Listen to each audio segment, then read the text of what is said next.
গ্রীষ্মকাল মানেই বাজারে বাহারি আমের সমাহার। তবে বাজারে এখন যেসব আম উঠেছে সেগুলোর অনেকটাই অস্বাভাবিকভাবে টকটকে হলুদ, আর নেই কোনো প্রাকৃতিক ঘ্রাণ।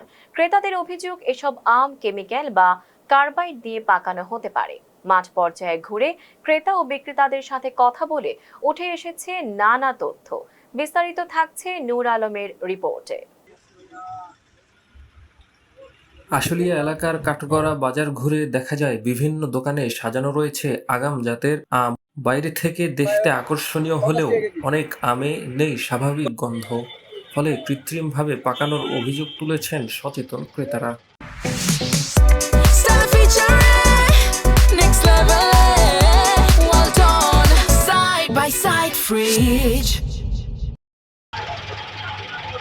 এগুলা তো বুঝতে পারি না কোনটা কেমিক্যালের আর কোনটা গাছ পাকা, এগুলা তো বুঝতে পারি না। একজন ক্রেতা জানান, তিনি যে আম কিনেছেন সেটি কেমিক্যাল দিয়ে পাকানো কিনা সে বিষয়ে তার কোনো ধারণা নেই।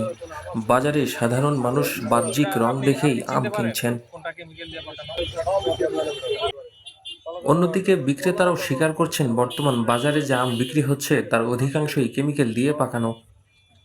স্বাস্থ্য বিশেষজ্ঞরা বলছেন, ক্যালসিয়াম কার্বাইড সহ ক্ষতিকর রাসায়নিক দিয়ে ফল পাকানো হলে তা মানবদেহের জন্য ঝুঁকিপূর্ণ হতে পারে।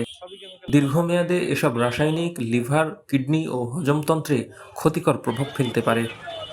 রাসায়নিক কেমিক্যাল যুক্ত আম খেলে তো বিভিন্ন ধরনের হইতে পারে, পরিপাকতন্ত্রের সমস্যা হতে পারে, দীর্ঘমেয়াদী সমস্যা হতে পারে। তারপরে এই কিডনি থেকে যেতে পারে, লিভার হতে পারে। মানে মোটামুটি আস্তে ধীরে ধীরে দীর্ঘমেয়াদী একটা সমস্যার তৈরি হইতে পারে এই কার্বাইড যুক্ত আমটাম এগুলো খেলে।